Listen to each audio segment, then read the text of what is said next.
I spent 4 years praying my parents would finally see me, but as I stood in the stadium searching for their faces, I realized the only thing worse than their absence was the public humiliation waiting to take its place.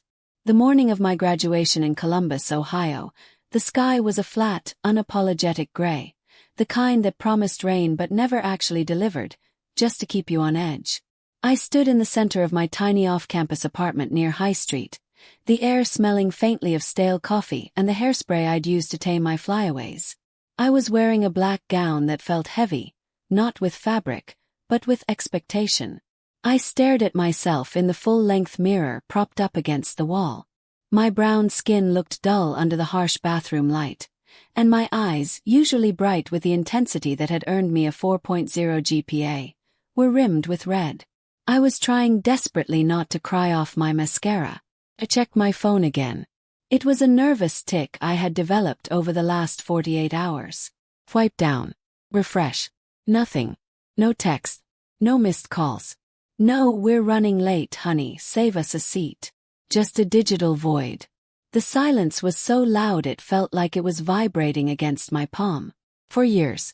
2 concurrent jobs, waiting tables and shelving books at the library. Student loans that felt less like a financial agreement and more like a second spine I'd have to carry for the rest of my life. I had done it all. I was graduating summa cum laude from a major state university. And somehow, against all logic and history, I had still believed my parents would show up. They didn't. I unlocked the phone and navigated to the voicemail tab, my thumb hovering over the message from last night. I didn't need to play it again. The words were branded into my hippocampus. My mother, Denise, had left it at 9:43 p.m. Her voice had been tight, high-pitched, and rehearsed. The voice she used when she was trying to convince herself she was a good person while doing something awful. Rachel, it's Mom. Listen, we're just not comfortable attending tomorrow. You know how things are right now. We'll celebrate some other time. Blick. Not comfortable. That was the phrase that cut the deepest. What she really meant was that my younger brother, Kyle, needed them more. He always did. Kyle was 21, aimless, and currently navigating a rough semester at a community college 3 hours away. A rough semester that apparently involved a DUI and a hefty legal bill that my father, Greg, had quietly paid. His failures somehow outweighed my victories. His chaos took up so much room in our house that there was never any space left for my stability. I grabbed my cap, jamming it down over my braids, and walked out the door. I didn't have a ride. I didn't have a family car waiting with balloons tied to the antenna. I called a rideshare, sitting in the back of a smelling sedan while the driver, a nice older man, tried to make small talk. "Big day, huh?" he asked, glancing in the rearview mirror. "Family in town." "Yeah," I lied, my voice cracking. "They're meeting me there." "That's nice. You make sure you take lots of pictures. You earned this." I turned my head to look out the window so he wouldn't see the tears finally spill over.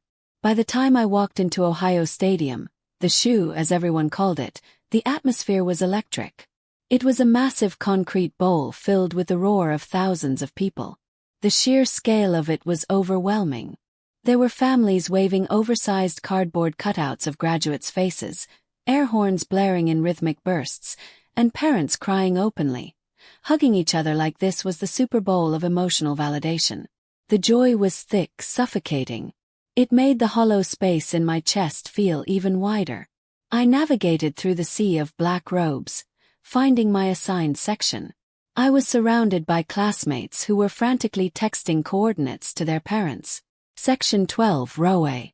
Look for the red balloon. They were anchors, tethered to people who loved them. I was drifting. I found my seat and sat down, folding my hands in my lap to stop them from shaking. I looked up at the stands, scanning the crowd out of pure masochistic habit. Maybe they changed their minds. Maybe Dad convinced Mom that leaving their daughter alone on graduation day was a step too far, even for them. I looked for my father's thinning blonde hair or my mother's signature oversized sunglasses. Nothing. My row of reserved visual space in the stands stayed painfully, conspicuously empty. That was the first humiliation. The ceremony hadn't even started, and I already felt like the punchline of a joke I didn't understand. I had perfected a fake smile over the years, the one I used when they forgot my birthday or when they missed my choir solos, but today the mask was slipping. Felt exposed. The music swelled, pomp and circumstance echoing off the concrete, and the procession began. Names started to be called. Every time a name was read, a pocket of the stadium would erupt in cheers. I watched a girl 2 rows ahead of me blow a kiss to a weeping woman in the stands, and a spike of jealousy so sharp it felt like physical pain pierced my gut. I sat there, drowning in the noise, waiting for my name. I knew exactly what would happen. They would say Rachel Hawthorne, and there would be a polite, brief ripple of applause from my fellow students, followed by the heavy silence where my family's cheers should have been. I braced myself for it. I steeled myself to walk across that stage, grab the diploma, and keep walking until I was out of this state forever. But as the dean approached the podium for the final section of graduates, the rhythm of the ceremony shifted. He didn't read the next name. He paused. He tapped the microphone, a frown creasing his forehead. The massive jumbotron screens that flanked the stadium flickered, the university logo distorting into static before going completely black. A murmur rippled through the graduates. Was it a technical glitch? Power outage? Then a voice came over the speakers. It wasn't the dean's booming baritone. It was a woman's voice, calm, confident, and sharp as a scalpel. Before we conclude, the voice echoed, bouncing off the stadium walls, there is an amendment to today's program. Froze. The hair on my arms stood up. I didn't know why, but my heart began to hammer against my ribs, a warning drum. This university is recognizing an academic contribution that was misattributed. The screen lit up again. And there, projected 40 feet high for 30,000 people to see, was the title page of a research paper. My senior research project. The study on ethical supply chains I had spent 8 months agonizing over. But my name wasn't under the title. My name had been crossed out in jagged red digital ink. And underneath it in bold black letters. Denise R. Hawthorne. My mother. The air left my lungs. The world tilted on its axis. I gripped the sides of my folding chair, staring up at the screen, trying to comprehend what I was seeing. My mother wasn't an academic. She was a mid-level administrator at a different college. Why was her name on my work? And why was it being shown here now? The voice on the speakers returned, colder this time. This paper, submitted for publication under a faculty grant, was later discovered to have been authored by a student. Whispers exploded around me. The sound was like a swarm of angry bees. People were turning, pointing at the screens, looking around for the source of the drama. My hands started shaking so violently I had to tuck them under my legs. Will Rachel Hawthorne please come forward? The sound of my own name, spoken with such authority, snapped the last thread of my composure. This wasn't just silence anymore. This was a spotlight. And I had nowhere to hide. Have you ever achieved something massive only to realize the people who were supposed to clap the loudest were the ones holding you back? If you've ever felt invisible in your own family, or if you've ever had to fight for credit that was rightfully yours, smash that like button and subscribe right now. It helps the channel, but more importantly, it tells me I'm not alone in this fight. Let me know in the comments. What city are you watching from? And who was the one person who actually showed up for you when it mattered? My legs moved before my brain gave them permission. It was a mechanical, disjointed stumble, like I was learning to walk all over again. The silence in the stadium was heavy, pressing down on my shoulders, broken only by the whispers that hissed like steam escaping a pipe. Academic theft. The words bounced around my skull. I didn't look at the crowd. Couldn't. I kept my eyes locked on the figure standing at the podium. As I got closer, climbing the temporary stairs that wobbled slightly under my heels, the blur resolved into a person. It wasn't the dean. The dean was standing off to the side, looking pale and wringing his hands. The woman at the microphone was sharp angles and terrifying poise. She wore a crimson blazer that looked like armor. I recognized her immediately, though I had only ever seen her tiny thumbnail photo in an email signature. Dr. Monica Alvarez, visiting ethics board member from UCLA. I reached the center stage, my heart hammering against my ribs so hard I thought it might crack them. Felt small. Suppose. Dr. Alvarez didn't smile, but her eyes softened just a fraction when they met mine. She didn't hand me a diploma. She handed me a microphone. Rachel came to us with evidence 3 months ago, Dr. Alvarez said, her voice booming through the stadium, commanding absolute attention. Draft timestamps. Cloud history showing file creation dates. Email threads where she asked for feedback on this very paper from the woman who later claimed it as her own. She turned to face the massive screen where the evidence began to cycle through. Screenshots of my laptop, my frantic texts to my advisor, and side-by-side comparisons of my text and the article published under the name Denise R. Hawthorne. This wasn't a misunderstanding, Dr. Alvarez continued, turning back to the paralyzed audience. This was predation. It was a calculated attempt by a tenured professional to salvage a stalling career by cannibalizing the work of a student. A gasp went through the crowd, loud and collective, sucking the air out of the stadium. And the most egregious part, Alvarez said, her voice dropping an octave, becoming dangerous, is that the perpetrator is in the building. My head snapped up. In the building. We know you're here, Alvarez said, shielding her eyes against the stadium lights, scanning the VIP section usually reserved for donors and faculty families. You RSVP'd late, under a guest name, presumably to watch your daughter graduate without having to acknowledge her. My breath hitched. I followed Alvarez's gaze. There, in row G of the reserved section, the section that had been empty when I looked earlier, 2 figures stood up. My mother, Denise, looked like a ghost. Her hand was over her mouth, her eyes wide with a mixture of terror and disbelief. She was wearing her good coat, the one she saved for church and Kyle's court dates. And beside her was my father, Greg. He wasn't looking at the screen. He wasn't looking at Dr. Alvarez. He was looking directly at me. His face wasn't filled with shame.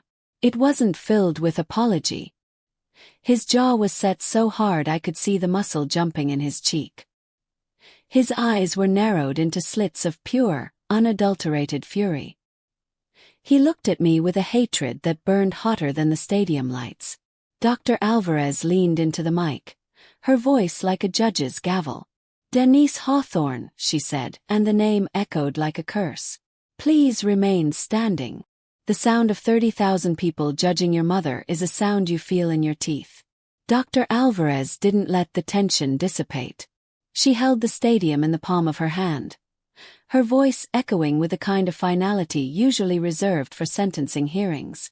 Effective today, she announced, staring directly at the empty space where my parents had been standing just seconds ago. Denise Hawthorne has been placed under administrative review. Her pending tenure has been suspended indefinitely pending a full ethics inquiry. The silence that followed lasted a heartbeat, and then it shattered. Applause. It started in the student section, a roar of vindication from thousands of tired, overworked 20-somethings who understood the visceral pain of having their work stolen. It spread to the parents, then the faculty. It was loud. It was relentless. It was thunderous. But to me it sounded like static. I accepted my diploma from Dr. Alvarez with hands that felt made of wood. She squeezed my fingers, a brief, secret press of solidarity. Breathe, she whispered off mic. It's over. But it wasn't. I walked across the rest of the stage in a daze. I didn't return to my seat. I couldn't sit back down in that folding chair and pretend I was just another graduate.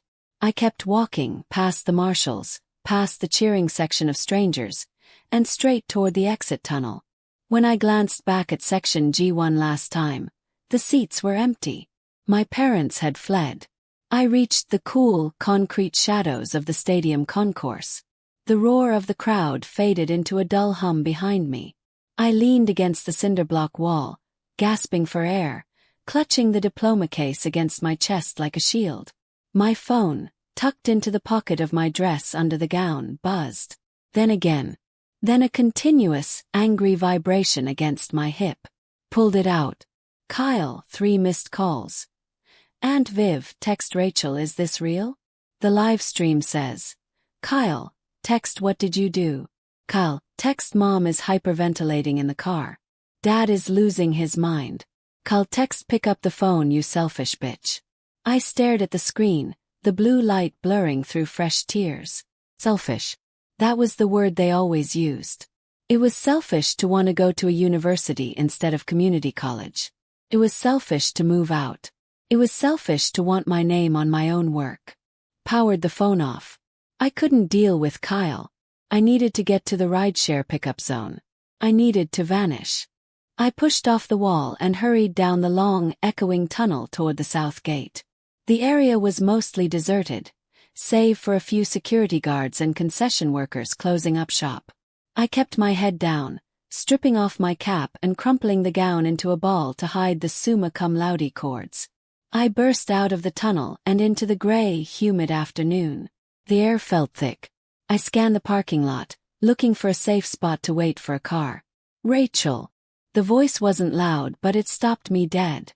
It was a low, gravelly sound that I had spent my entire childhood trying not to provoke. Turned slowly. Leaning against a concrete pillar near the exit, keys clutched in his hand so tightly his knuckles were white, was my father. He wasn't looking at me with the fury I saw in the stadium. That would have been easier.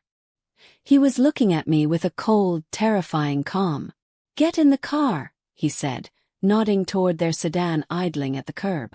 The back window was tinted, but I could see the outline of my mother slumped against the glass. No, I whispered, stepping back. I said get in the car, Greg said, taking a step toward me. We need to go straight to the dean's office and tell them you made a mistake. That you were confused. I'm not going anywhere with you. He laughed, a dry, humorless bark. You think this is over because that woman made a speech. You have no idea what you just started, Rachel. He took another step, closing the distance, his voice dropping to a hiss. You didn't just ruin your mother's tenure. You know that loan shark Kylo's. The one I borrowed against the house to pay off. He pointed a shaking finger at my mother in the car. Her tenure bonus was the only thing keeping him from breaking your brother's legs. And you just set it on fire. The revelation hit me like a physical blow to the stomach. The air horns and cheers from inside the stadium felt miles away now. It was just me, the humid Ohio air, and the man who had supposedly raised me admitting that my academic integrity had been sold off to cover a criminal debt. Collateral, I repeated, the word tasting like ash. You stole my research, risking my entire future to pay off a loan shark for Kyle? We did what we had to do to protect this family. Greg snapped, his voice rising. Veins bulged in his neck. Something you clearly know nothing about. Now get in the car, Rachel. We are going to the dean, and you are going to tell him you were confused, that you gave your mother permission. You fix this. Now. He lunged forward, his hand clamping around my upper arm. His grip was tight, desperate. It wasn't the grip of a father. It was the grip of a drowning man trying to pull someone else under with him. Let go of me. I screamed, yanking my arm back. The graduation gown tore at the shoulder, a sharp rip sound that seemed deafening in the quiet lot. Greg, let her go. My mother's voice came from the car window. She hadn't opened the door, hadn't stepped out to defend me. She was just watching, her face a mask of panicked self-preservation. You don't get to walk away, my father hissed, ignoring her, tightening his grip. You think you're better than us. You're nothing without us. Hey! A deep voice boomed from behind me. My father froze. We both turned. A massive security guard in a yellow windbreaker was striding toward us, hand resting on his belt. Is there a problem here? Greg released me instantly, stepping back and smoothing his shirt, the transformation from monster to mild-mannered suburban dad happening in a split second. It was terrifying how good he was at it. Just a family disagreement, Greg said, forcing a tight smile. My daughter is just emotional. Graduation day nerves. I'm leaving, I said, my voice shaking but clear. I looked the guard in the eye. I ordered a car. I'm leaving alone. The guard looked from my torn gown to my father's red face. He moved so he was standing between us. Go ahead, miss. I'll wait right here until your ride comes. My father's eyes bored into mine, cold and dead. If you walk away, Rachel, don't bother coming back. Done. You hear me? I heard you loud and clear, I whispered. I heard you when you didn't show up. I heard you when you stole my name. A silver Toyota pulled up to the curb, my rideshare. I didn't look back. I scrambled into the back seat, locking the door immediately. Just drive, I told the driver, my voice cracking. Please just drive. As the car pulled away, I watched my father in the rearview mirror. He wasn't chasing me. He was standing perfectly still, watching the car disappear, typing furiously on his phone. My heart rate didn't slow down until we were on the highway, heading north toward my apartment. I needed to pack. I needed to leave Columbus tonight. My phone pinged. I flinched, expecting another barrage of abuse from Kyle or a guilt trip from Mom. It was a text from an unknown number. I opened it, and the blood drained from my face. It was a photo. It was a picture of the front door of my apartment. Taken from the hallway. Taken right now. Below the image was a single line of text. Greg said you're the one with the money now. See you soon. Turn around. I screamed, lunging forward to grip the driver's headrest. Don't go to that address. Turn around right now. The driver, a gentle-eyed man named Sampson, swerved slightly in surprise, honking at a passing truck. Miss, what's going on? You okay? I'm not safe, I gasped, staring at the photo on my phone. The image of my apartment door was grainy, likely taken in the dim hallway light, but the message was crystal clear. Greg said you're the one with the money. My father hadn't just disowned me. He had painted a target on my back. He had lied to a loan shark, a violent criminal, telling him that I was the one with the tenure bonus, that I was the one with the cash to clear Kyle's debt. He had offered me up as a sacrifice to buy himself time. Where do you want to go? Sampson asked, his eyes darting to me in the rearview mirror. He could see the terror radiating off me. The train station, I said, my voice trembling. Union Station.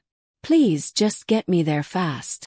I couldn't go back to my apartment for my clothes. I couldn't go to the bank. I had my purse, my laptop in my backpack, and the graduation gown I was still wearing. That was it. Everything else, my books, my photos, my bed, was gone. The apartment was a trap now. As Sampson navigated the highway, I stripped off the ruined black gown and stuffed it into a trash bag I found in the back pocket of the seat. I was wearing a simple white dress underneath. I wiped the smeared mascara from under my eyes with my thumb. I needed to look like a traveler, not a runaway. My phone buzzed again. I flinched, terrified to look. It was Kyle. Kyle, pick up, Rachel. Dad is telling them crazy things. He's telling them you have the grant money in cash.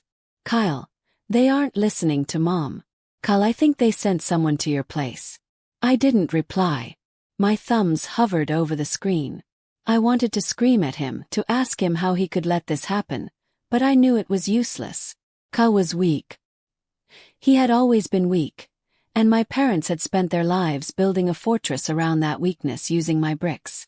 We're here, Sampson said, pulling up to the curb of the bustling station. I threw the door open before the car fully stopped. Thank you, I breathed, scrambling out. Inside, the station was a cavern of noise and echoing announcements. It was perfect. I was anonymous here. I rushed to the kiosk, my credit card shaking in my hand. Chicago. It was the first city I thought of. Big, far away, and I had a standing offer for a fellowship there that started in 2 months. Maybe I could plead with them to let me start early. I bought a one-way ticket for the next train, leaving in 20 minutes. I found a bench near the boarding gate, tucking my backpack between my legs. I kept my head down, scanning the crowd from beneath my lashes. Every man in a leather jacket looked like a killer. Every sudden movement made me jump. 10 minutes passed. They called my train. I stood up, slinging my bag over my shoulder, allowing myself a tiny exhale of relief. I was making it out. Then my phone rang. It wasn't a text. It was a FaceTime request. From Dad. I stared at it, my finger hovering over the red decline button. But then I saw the background of the incoming call preview. It wasn't his office. It wasn't the car.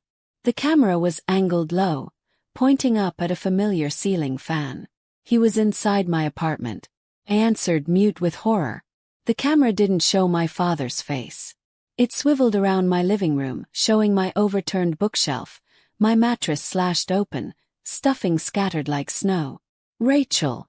It wasn't my father's voice. It was a deep, raspy baritone I didn't recognize. The camera turned. A man with a thick neck and dead eyes filled the screen. He was holding my framed graduation photo, the one I had taken just yesterday. "Greg said you're at the station," the man said, smiling, revealing a gold tooth. "He's tracking your phone's family plan. Stay right there, summa cum laude.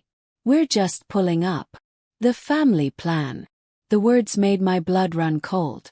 For years I had begged to get off their phone plan, but my dad insisted it was cheaper for everyone. Now I knew why. It wasn't about savings. It was a digital leash. And right now that leash was pulling a hitman straight to me. I looked at the phone in my hand. It was my lifeline, my connection to the world, but in this moment, it was a grenade with a pin pulled. I scanned the station frantically. I couldn't just throw it in a bin. If they found it too quickly, they'd know I was still close. I needed it to move. My eyes landed on a group of rowdy teenagers heading toward the commuter rail platform, the local trains that went to the suburbs, the opposite direction of the Amtrak to Chicago. One of the boys had an open backpack slung carelessly over one shoulder. I didn't think. Acted. I walked briskly past them, feigning a stumble as I brushed against the boy. "Sorry," I gasped, using the collision to slip my phone silently into the open pocket of his bag. "Watch it, lady," he muttered, not breaking his stride. I didn't look back. "Go," I commanded my legs. "Run." I sprinted toward Gate A, clutching my backpack straps until my fingers went numb.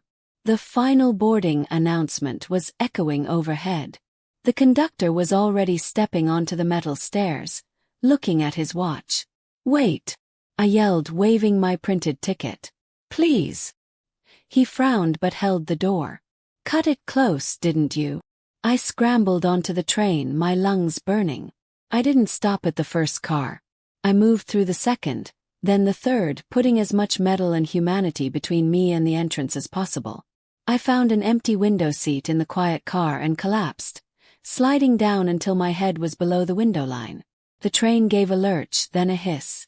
Slowly, agonizingly, it began to roll. I risked a glance out the window. On the platform, the station doors burst open. The man with the gold tooth and another heavy-set guy in a suit jogged out. They scanned the platform, their heads swiveling like predators.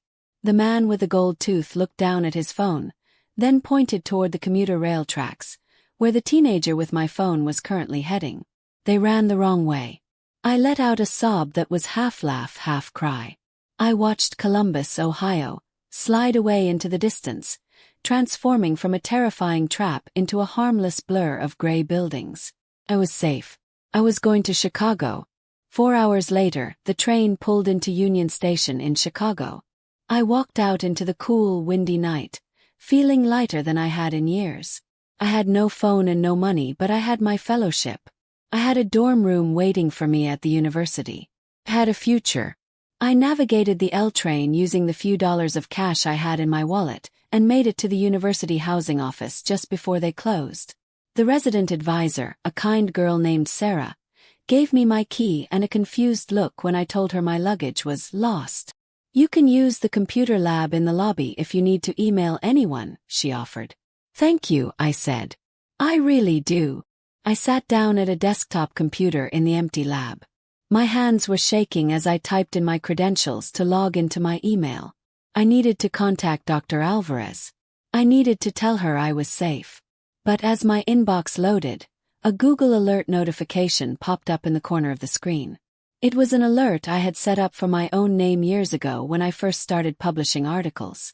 Usually it was just academic citations. Today it was a news link from a local Columbus station. The headline made the room spin. Missing endangered adult. Rachel Hawthorne. I clicked the link with a trembling finger.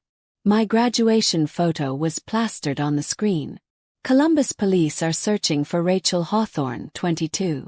Family members report she suffered a severe mental health crisis following graduation and may be a danger to herself. Father states she has cut off contact and is in a state of psychosis. I covered my mouth to scream. He hadn't just sent goons after me. He had weaponized the police. He was painting me as insane so that if I tried to tell the truth about the academic theft, no one would believe me. Then, a heavy hand clamped down on my shoulder. "Rachel," a deep voice said. "Campus security. We had a flag on your check-in." "Please," I whispered, freezing in my chair. "I'm not dangerous. I'm a student. I have a fellowship." The guard, a burly man with a salt and pepper mustache and a name tag that read Officer Miller, didn't let go of my shoulder. His eyes darted from my face to the missing alert on the screen. "This report says you're in the middle of a psychotic break, Miss Hawthorne," Miller said, his voice firm but not unkind. "It says you're a danger to yourself. Protocol says I have to hold you until CPD arrives to transport you for evaluation." "No." I scrambled up, terrified. If the Chicago police took me, they would run my ID, see the report, and hand me right back to my father. Or worse, put me in a psychiatric hold where no one would listen to me. My father filed that report. He's lying. He's trying to silence me. Miller sighed, reaching for his radio. "Look, miss, I don't know your family drama. I just know what the system says." "Wait." Desperation sharpened my voice. I grabbed the mouse, my fingers flying across the keyboard. "Just give me 10 seconds, please. If I'm crazy, this won't matter. But if I'm telling the truth, you're about to hand a whistleblower over to the people she's running from." Miller hesitated. His thumb hovered over the transmit button. 10 seconds. I opened a new tab and typed, "Ohio State graduation scandal." It was the first result. A video titled, "Student Exposes Mom's Theft Live on Stage," had 2.4 million views. Had been uploaded 6 hours ago. "Watch," I commanded, hitting play. Miller leaned in. On the grainy screen, he saw Dr. Alvarez speaking. He saw the evidence of the theft. He saw my parents, the concerned father who filed the missing person report, looking at me with murderous rage. He saw the crowd cheering for me. I paused the video right on my father's face in the parking lot, the moment before he grabbed me. "Does that look like a loving father concerned for my mental health?" I asked, breathless. "Or does that look like a man whose meal ticket just walked away?" Miller looked at the video, then back at me. He looked at the police alert on his tablet.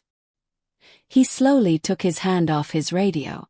"That's a hell of a thing to do to your own kid," he muttered, shaking his head. "He sent men to my apartment," I said. "I had to ditch my phone on a train to the suburbs just to get here. If you call the police, you're finishing his job for him." Miller stared at me for a long moment. Then, he reached over and closed the browser tab with the police alert. "System's been glitchy all night," he said gruffly, turning his back to me. "I didn't see any flag on your check-in. You're clear to go to your dorm, Miss Hawthorne.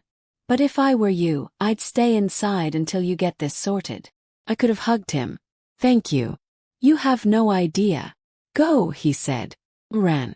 I sprinted to the elevators, rode up to the 4th floor, and threw myself into room 402.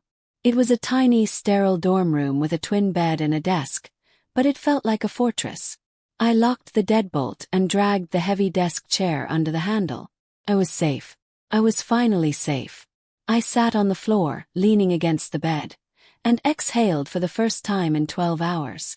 I needed to document everything. I needed to email Dr. Alvarez and let her know where I was, but I needed to do it securely. I booted up the university-issued laptop sitting on the desk. I navigated to my cloud storage account, the one holding all the original drafts, the timestamps, the evidence that proved my mother was a fraud. It was my insurance policy. I logged in. The folder titled Thesis Evidence was empty. My stomach dropped. Click trash. Me. Recoverable items. Me. Someone was scrubbing my account. As I watched, a folder titled Personal Photos blinked and vanished. Panic flared hot in my chest. My father couldn't hack.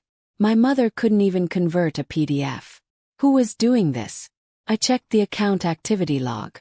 My hands flew to my mouth to stifle a scream. The deletions weren't coming from Columbus. The IP address accessing my account and destroying my life wasn't from Ohio. Current session. Location. University of Chicago, Faculty Admin Network. The call was coming from inside the building. I stared at the glowing letters on the screen, my breath trapped in my throat. University of Chicago, Faculty Admin Network. It was impossible. My parents were in Ohio. My father was a desperate man with a loan shark on his back, not a hacker. My mother was a plagiarist who couldn't figure out how to convert a Word doc to a PDF without help. Neither of them had the technical skill or the access to breach a secure university server in Chicago and remotely scrub my cloud account. Unless they weren't working alone. I ripped the Ethernet cable out of the wall. The screen flickered, but the progress bar on the deletion window kept moving. Deleting item 45 of 120. It wasn't happening on my machine. It was happening on the server. I was just watching the playback of my own erasure. Stop it, I hissed, slamming my fingers against the keyboard, trying to change the password, trying to lock the account. Access denied. Administrator override in progress. Someone with high-level privileges was inside the system. Someone here. In this building. I slammed the laptop shut, shoving it into my backpack. It was useless now, but maybe a forensic tech could recover the cache later. If I survived later. I backed away from the desk, my eyes scanning the small dorm room. It had felt like a fortress 5 minutes ago. Now it felt like a cage. The faculty admin location meant a professor, a dean, or a system administrator was doing this. Who did my mother know? Who was she protecting? It wasn't just about her tenure, I realized with a sick jolt. My mother had published 4 papers in the last 2 years. If she had stolen my work for this one, where did the others come from? What if she was part of something bigger? A ring. My eyes landed on the landline phone mounted on the wall near the bed. The red message light began to blink. Then it rang. The sound was shrill, echoing off the cinder block walls. I jumped, pressing my back against the door I had barricaded with the chair. Ring. Don't answer it. Ring. If I didn't answer, they'd know I was scared. They'd know I was cornered. I stepped forward, my hand trembling as I lifted the receiver. I didn't say anything. I just listened. Rachel, a voice said. It wasn't my father. It wasn't my mother. It was a woman's voice. Smooth, cultured, and terrifyingly calm. You really should have stayed in Columbus. We could have managed the fallout there. Who is this? I demanded, gripping the phone so tight the plastic creaked. You think your mother is the only one who buys careers? The woman asked, ignoring my question. Denise is a client. Very loyal one. Until you decided to play hero. Now, you're a liability to the entire network. My blood ran cold. Client. My mother hadn't just stolen my work. She had paid a service to facilitate it. A service that apparently had roots deep enough to reach into the University of Chicago's fellowship program.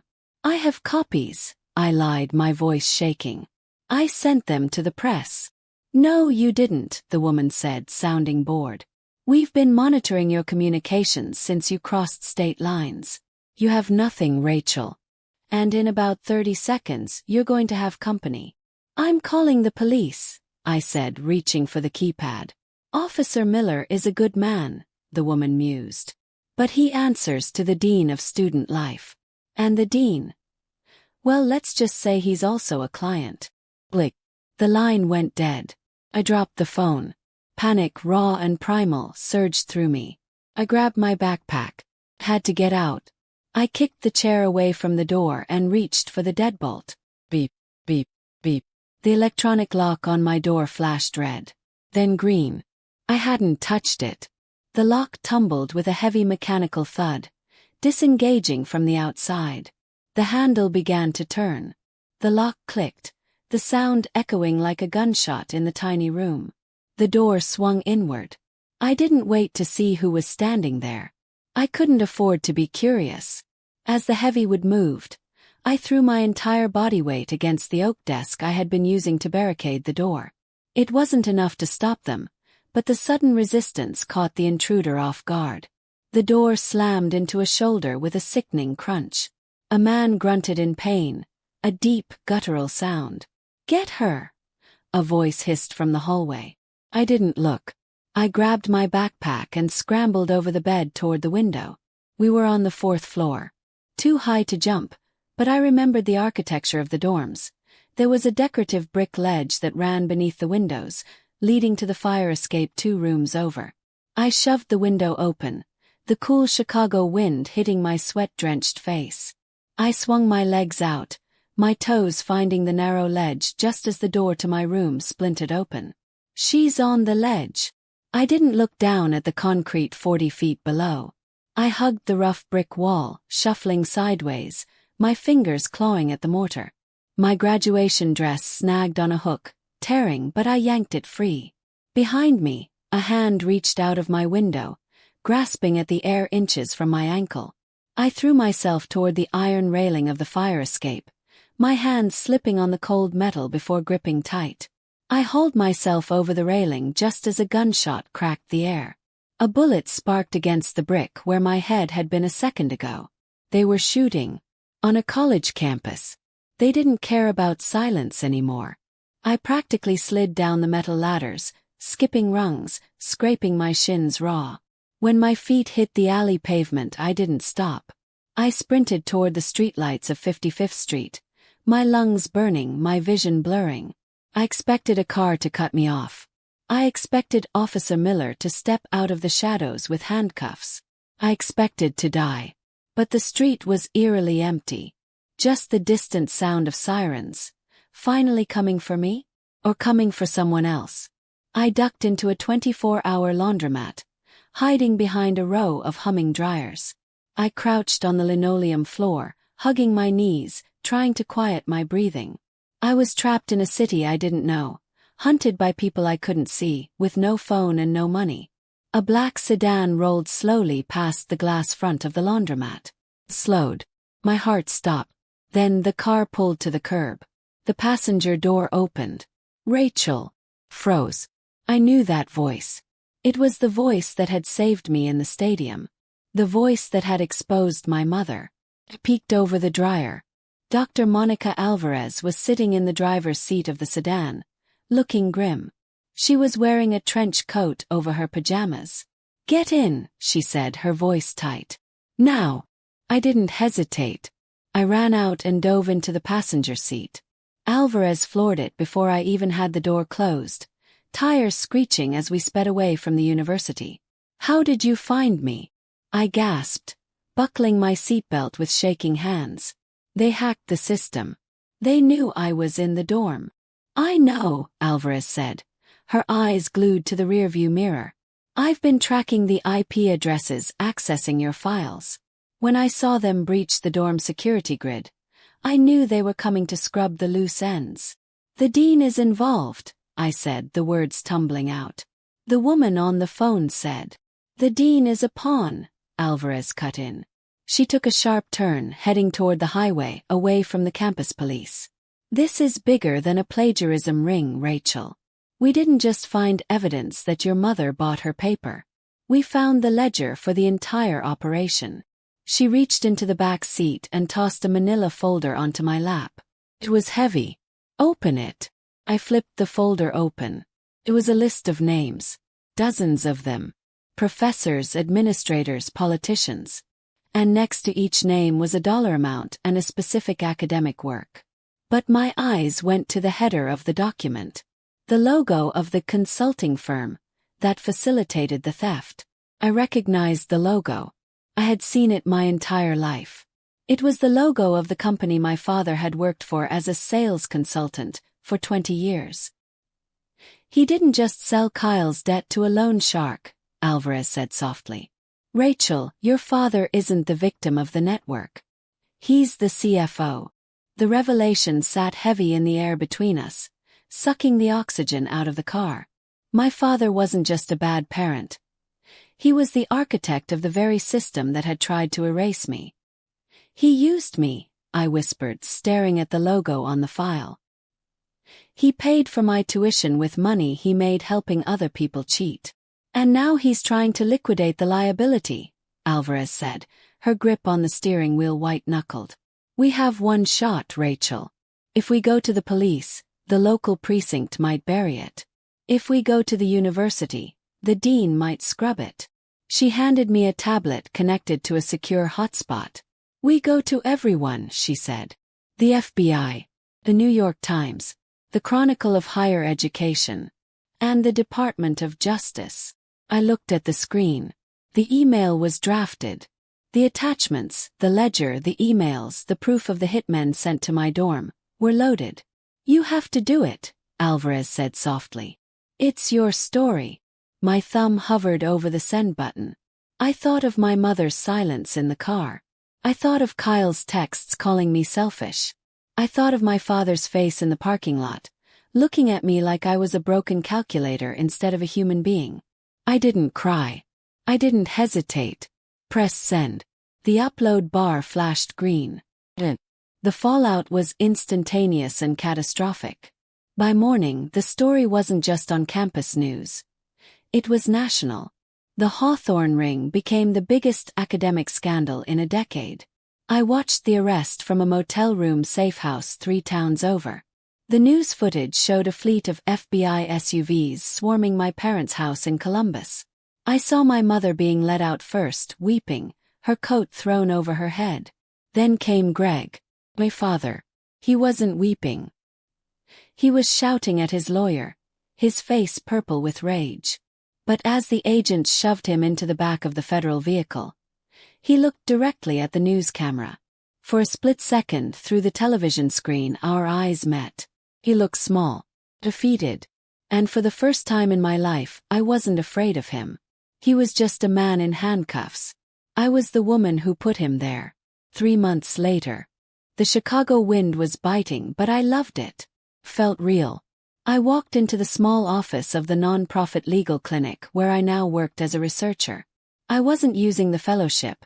The university was still purging its administration, and I wanted a fresh start.